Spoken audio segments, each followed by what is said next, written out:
Hi guys, this is Jed. This is Monica, and this is the SKL podcast, which means Share Collab.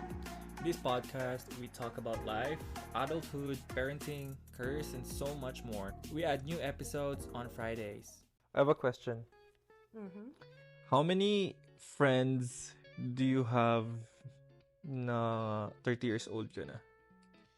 Friends. Literal quantity talaga. Like, bilang. Ikaw? Kasi, I mean, I wouldn't say marami. Mm-hmm. Kasi, parang, I don't know. It's kind of like a little challenging to maintain like friends talaga. Lalo na as you get older and then, you know, parang iba-iba na yung nagiging trip nyo. Yeah. So, I would say I have many acquaintances. Like, sobrang dami. But, friends, sobrang konti na lang din. Mm-hmm. And I know, it's not really something na masaya. Hindi siya nakakatuwang i-share. But, I think I prefer it that way kasi mas peaceful. Ikaw, alam ko marami. Wala, ano lang ako. Best friend ko si Tio lang. Isa lang ang best friend ko. Hindi, ako kasi lalo na ako lumipat dito. So, syempre, ano ba pinag-usapan natin? Pilipinas o dito? Kasi kung sa Pilipinas... pwede mo simulan sa Pilipinas. Okay, so, sa Pinas kasi, madami akong friends dun. I know. Sobra. Sobrang dami kong friends dun.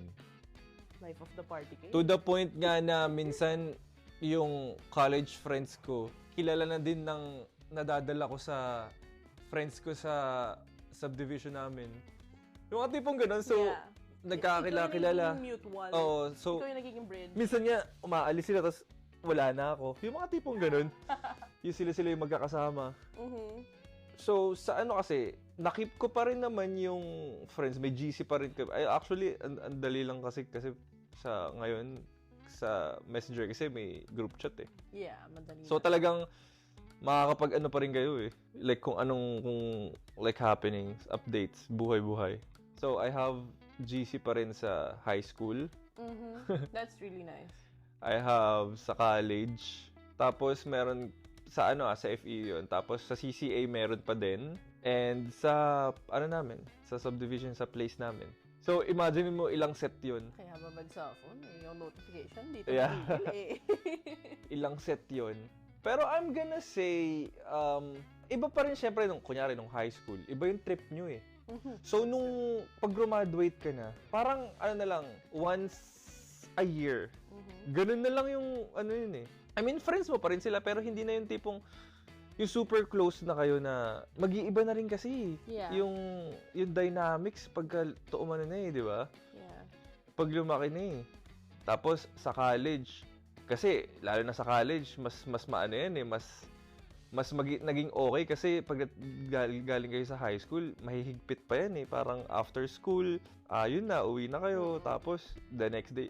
Unlike si college, hanggang gimikan, magkakasama kayo. Hanggang umaga, pamorningan kayo nun eh. Saka lahat ng kalokohan doon. Siyempre, magiging palegal ka na dyan, legal age ka na dyan eh. Yeah. Tapos, I'm gonna say, iba din kapag, siyempre, pag graduate ka na ng college, diyan ka na yung sarili mo na eh. Buhay-buhay na yan eh. Yeah. Workmate naman. Mm-hmm. Sa araw-araw mo rin magkakasama yan. Tapos, syempre, mag-iisip ka na rin dyan ng mag-settle down ka. So, yung mga ginagawa mo dati, na kaya mo siya naging friends, dahil sa mga kalokohan na yun, syempre, parang magiging iba na ngayon dahil gusto mo nang lumagay sa tahimik. Yung mga tipong ganun. Yeah, so, more of magiging friends mo na dyan yung mga stable na mga tao na ano bang ginagawa na ito? Okay, lang to. Weekends lang pwede to. Yung mga tipong ganun, mag-iiba talaga. Kaya masasabi ko, in 30s ko, madami pa rin, pero ilan na lang yung talagang makakausap mo. Mm-hmm. Diba? Yeah. Yun eh. I mean, pag nag-message, oy, kamusta ganito? Kasi friends kayo eh. Mm-hmm. Pero hindi na para every minute, every like mag-uusap kayo, di ba? Hindi na sa ganun. So I'm gonna say, naging okay yung yung mga friends ko. Sana okay rin sila sa akin. Di ka sure. Nagchichismis ako na pala doon. I don't mind. Hindi, I think, yun din yung isang factor. Iba yung mga babae, iba yung mga lalaki. Yeah. I mean, ako personally, para mas marami pa akong friends na lalaki. Mhm. Dahil peaceful, chill lang, walang chismisan, walang backstaban. Uy, mas chismoso lalaki. I mean, napatunayan ko siya ngayon lang dahil may asawa ako. Chismoso yung kasama ko. Grabe. But yeah, I think, ako kasi, di ba na-mention mo nga yung parang, eventually, nag-iba na yung trip mo kasi nag-mature ka na. So, yung mga dating kasama mo nung mas bata ka, magkaiba na kayo ng trip. Parang ganun. I think sa akin kasi, ang laki nung difference and then ang bilis nangyari. So, I came from super party. But, alam mo ba yung party na yun? Side hustle ko dun kasi yun eh. So, dati, marketing, mga gimmickan, promoter, yung mga ganon. So, pinasok ko yan. Hanggang saglit lang ako naging promoter eh. Then, na-promote agad ako as marketing assistant. Ganyan. So, okay. Pero, ganun pa rin. So, part ako ng nightlife. Feeling ko, ang dami kong friends. Everybody knows me. Pag sinabi ko, mas mura to. Kailangan may kontak ka ni Monica. 'Di ba? Kaya nga tinatawagan mo ko dati, 'di ba? Noong 2014 or 15. Para makapasok sa Dragon. 'Di ba? So parang sobrang big deal na contact ka ng marami. And for me naman, I feel na ang dami kong friend. But then, yun nga, nag-iba yung priorities ko as I get older. And then, dahan-dahan akong umexit dun sa scene. And just like that, hindi ko na sila kilala, di na nila ako kilala. So, wala. Kahit sabihin yung hundreds of people yan, isang pakalat ko lang ng group message na ito yung event tonight for guest list, ganito, ganyan. So, ang dami kong friends. Tapos pag nagkita-kita kami sa gimmick, akala mo close kaming lahat. Yung parang mga nakainom lang. Yeah. So, dati, akala ko, ang dami kong friends. Kasi ano rin yan eh, connected na rin yan sa ano eh, pagka may ganun kayong transaction or yun yung doon kayo nagkakilala sa ganung scenario. Siyempre, social media rin. Dami kong followers sa social media. Akala ko lahat yan friends ko. Yeah. Pero, nung nag-iba na yung mga gusto ko, naging healthy living ako, nag-workout na ako, then nag-work ako, tapos may routine na ako, nawala. Nawala silang lahat. So, I think just like that, doon ko nag-realize na iba, like, I needed to learn to differentiate yung friends and then acquaintance. And then, it got me thinking, sino nga lang ba yung mga friends ko? May mga ilan-ilan lang. Meron lang ilan from high school. May mga ilan lang from college. And then, when you say sa work, eto na, mas aware na ako. Kasi ang dami kong companies na may mga nakaka-work, dami kong colleagues, sobra. None of them are my friends. They are just my colleagues. Yeah. So, iba na yung tingin ko. I think naging ano na lang din ako. Sobrang taas ng walls ko when it comes to that. When it comes to friendships or like letting people in. Actually, ako nga rin kapag ka like, lalo na yung mga friends ko na ngayon, tanongin mo sila, lahat sila yung una nag-approach. Kasi hindi talaga ako yung para, alam mo, ang dami kong friends, pero hindi ako yung kakausapin kita para maging friends tayo. No. Talagang, as in, hindi kita kakausapin at di mo ako ina-approach. Ganun ako eh. Ewan ko, nasa ano ko na lang din yun. Nasa akin na lang na tipong, bakit pa? Di ba? Parang, bakit kita kausapin? Ganun lang. So ano ba yun? Mahihain ka or talagang choosy ka lang? Wala sa dalawa. Ano lang talaga ako, ayoko makipag-usap. Ay, suplado. Yeah, exactly. Suplado. Pero once naman na kinausap mo ako, kakausapin naman kita. Gets mo? Hindi okay. lang talaga ako yung... Hindi naman yung wala sa mood ah. Di ba? Hindi yung iba talaga na tipong, siguro sa 100 tao pag pinasok mo yung room ng 100 people, kaya niyang kausapin lahat 'yun. Hindi ko kaya 'yun. Kaya ko. siguro just to be safe na kausapin, pero yung para convo na gusto kita maka-close, I don't think so. Kaya ko siyang gawin, pero after nun, drained ako. Siguro kasi nakasanayan ko lang. Yeah. Ko nga. Pero, kasi yun, yung sinasabi mo, makikipag-usap lang. Pero yun nga yung sinasabi ko na parang merong certain degree na, okay, ito friend ko na to. Pero until then, acquaintance lang tayo. Yeah. Diba? Just because I met you doesn't mean friends na tayo. Yeah, exactly. Tapos, pagdating ko rin dito sa Canada, wala. Hindi naman ako, first 2 years ko, I'm gonna say, I would say, hindi talaga ako rin yung para pa makipagkaibigan na Naalala ko nga sa bagay, hindi naman nila naiintindihan to, hindi nila iisipin na sila to. May mga friends, ay mga co-work mo, Diyos ko, patuwan-tuwa sila sa'yo. Parang ikaw yung life of the party. Tapos talagang kakausapin nila ako, mga nag-i-English. Oh, Monica Jen is so fun. You know, I love this guy so much. Yayakap-yakapin pa talaga si Jen. Diyos ko. Meron akong receipts. Meron akong photos ng mga sinasabi kong to. Na niyayakap-yakap siya ng mga ka-work niyang taga dito. Tapos, pagka tinanong ko naman siya, bakit wala kayong lakad? Wala kayong hangout yung mga, di ba kayo nag-hangout para naman hindi kayo masyadong stress sa work mo? Hindi ko friends yung mga yun. Yun ang sagot niya. No, I'm gonna say, Hindi, feeling ko kasi, sa akin kasi, pagdating sa work, dun lang tayo magkasama. Pero out of work, parang... Sawa na ako sa'yo. Oo, kasi 14 hours tayo magkakasama, guys. Yeah. Tapos, pag day off ko kayo ulit kasama ko, no way. There's no way. Okay, nagets ko na. Di ba? Natatawa kasi talaga ako kasi the way na sinasabi mo sa akin yun na nga parang ayaw mo silang ka-hangout outside work. Tapos pag nakita ko naman, gustong-gusto ka nila. Gusto nakasabit sa'yo yung mga yun na parang, ano ba ito mga to? Oy, asawa ko yan Hindi, yun like, they really like you. And I can see na friend ka nga daw nila. Pero ikaw hindi pala. Suplado mo doon. In fairness ngayon, dahil lang sa yung mga basketball sa team, yung mga basketball community dito. Yun, medyo nakakasama ko pa yun. Kasi same kayo ng hobby. Tapos parang lahat kayo galing Pilipinas. Yeah. Mapagkukwentuhan nyo dati sa Pilipinas, ganito ganyan. Mga Tapos comparison nyo. Comparison. Tapos yung pagka-competitive nyo, sama-sama kayong kasi may team kayo Team. Diba? So, isang goal kayo na talunin yung kalaban. Yeah, yung mga tipong ganun. So, talagang yun, may kwentong, may halong kwentong mga kalokohan. Yung mga ganun ba? Tama. Yun, okay. Kasi more of mas gusto ko yung fun lang kapag hindi yung negative na pares, yung kunyari, ibabash nyo yung isang tao, ganun. Ayan. Yun yung kaya rin siguro sa friends na, siguro kami yung mag-aasaran, pero yung kunyari, ibabash mo yung, meron nga ako minsan nababasa sa TikTok, 3 lang kayo sa GC pero 20 na yung binash yung tao.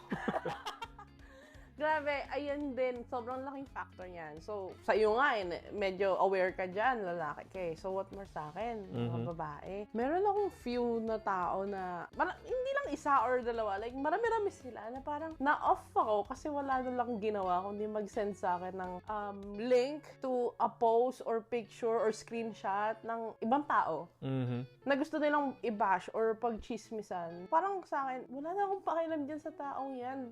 Business nila yan. Pangit man or maganda kung ano man yung binabash mo sa post na yan. Labas ako dyan. So, wag mo nang i-share sa akin yung negativity. Like, alam ko, kahit sabihin natin na mutual, kilala naman namin yung tao na yon. Then, siguro gusto nilang i-send sa akin kasi nga, parang pareho namin nakikita. Sabi ko, ano yan? Send mo lang may message mo lang ako para pag-chismisan yung tao. So, medyo may mga ilan na na-off ako ng gano'n. Siguro, I think that's their way of like starting a conversation.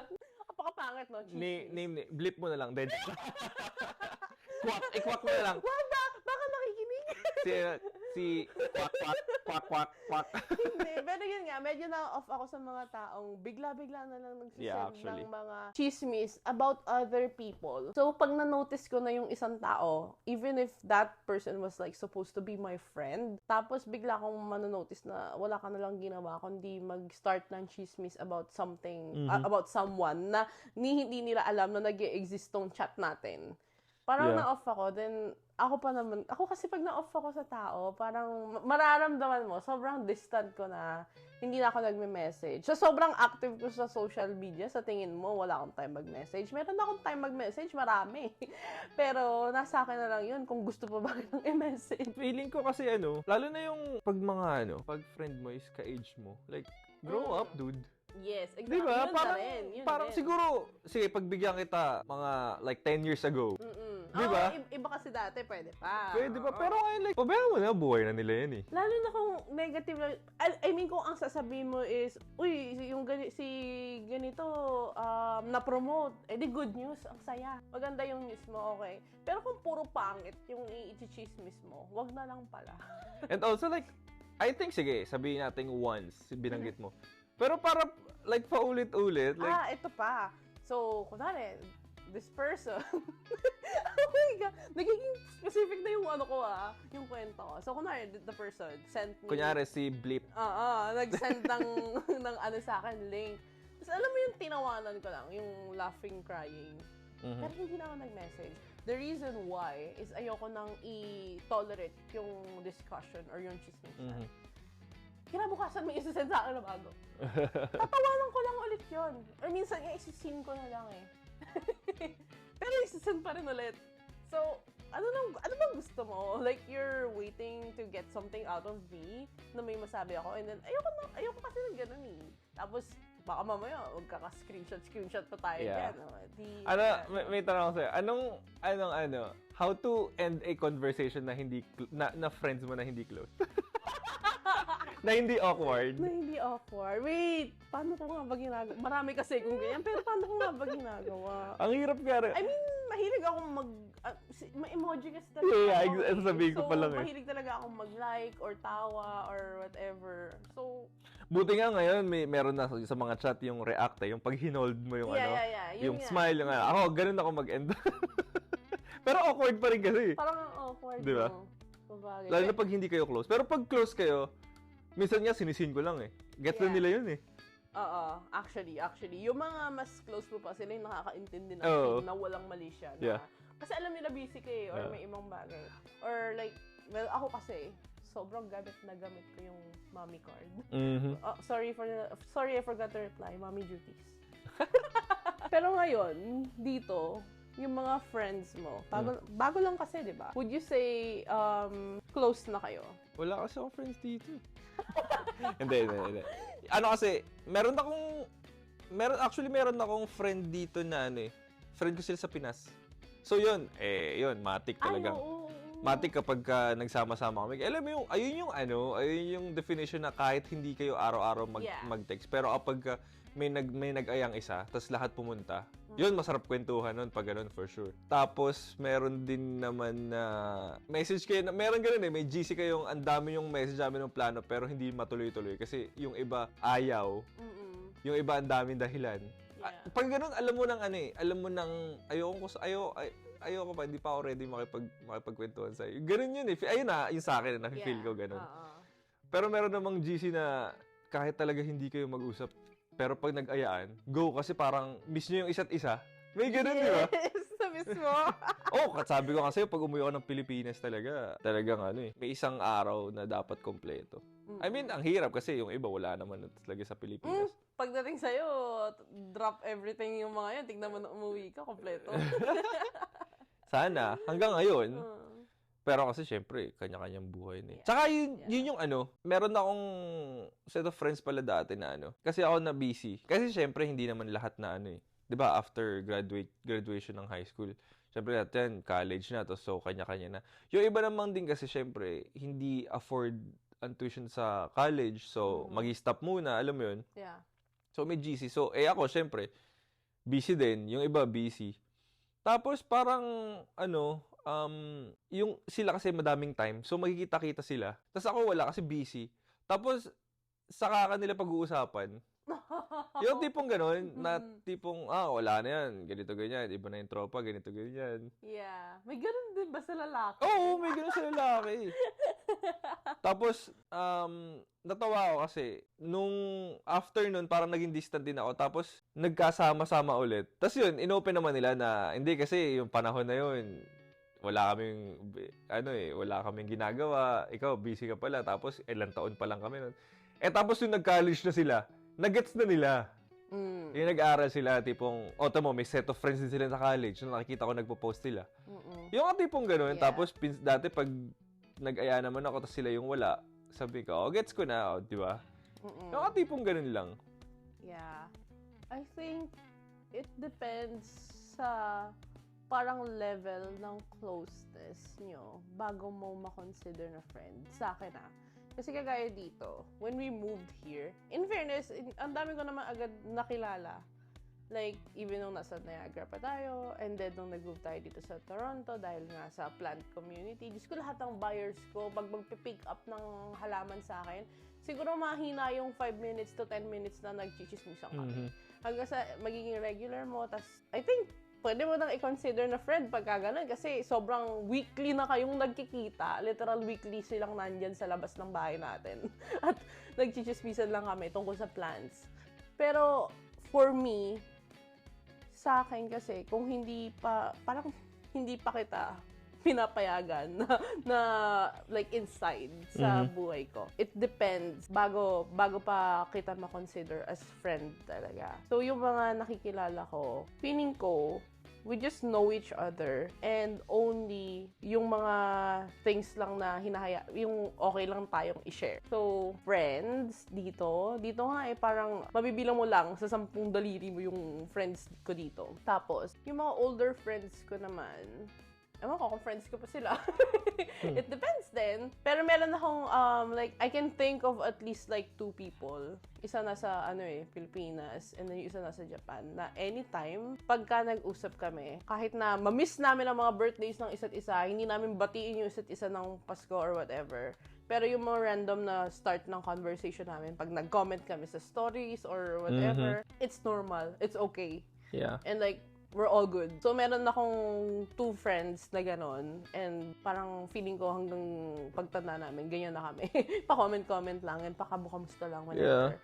Pero no beef, no drama kahit na matagal na hindi nag-usap. And I think I like it that way. Kesa yung iba na close kayo, OA, like super hype kayo, may photos kayo together, nag-hangout kayo.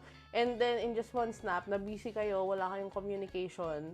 Pero ang hirap nang ibalik. So, kaya ngayon, super ko sa pag-accept ng new friend. Hindi naman sa choosy, hindi naman sa picky or suplada. I'm not. So, super friendly ko. But also, I'm just trying to, like, watch out who I let in. Kasi once I let them in my life, I'm letting them in our lives because I will introduce them with to my husband, to my baby. They will know yung mga activities natin. So, medyo, ganun lang ako protective, I would say, ngayon. Even best friend nga I don't have best friend. Tinanong kita niyan before kasi sabi ko, sino magiging best man mo sa kasal natin sa church? Yeah. Diba? Wala ka pa rin maisip. Wala. Si Tio na lang. Si Tio. Best friend ko si Tio. Hindi, wala talaga. Kasi, how would you define best friend kung parang pantay-pantay kapag magkakasama kayo? Gets? I think iba kasi sa lalaki. Sa babae kasi medyo yung may special treatment si best friend. Sige. Bakit? Pwede rin naman sa lalaki yun, Ewan ko sabi mo nga pantay-pantay Sa amin nga hindi, sa babae. Parang may kunwari lang may secrets ka na si best friend lang nakakaalam. Pero wala akong best friend Ikaw best friend ko Tsaka si Tio. Wala kasi tayong choice. Actually, kung ang i-define mo is best friend, yun sa atin. Di ba? Parang ang hirap lang mag-trust. Ewan ko. Yung iba, akala mo okay pagkaharap mo. Exactly. Hindi mo na alam. So, ang hirap decide kung okay ba tong tao na to. Ewan ko, baka mahina yung judgment ko sa tao. Like, hindi ako magaling makaramdam kung okay or hindi yung tao. Ako, basta pares kami ng trip. Okay naman. I would say, basta kausapin mo ako. Yeah. O kayo yung mga nakikinig. Gusto niyo ba maging friend namin? Sabihin nyo lang, comment kayo dyan. Hindi, sa mga nakikinig. Ikaw ba? Ilan ba friends mo? May best friend ka rin ba? Do you have? Do you have the guts?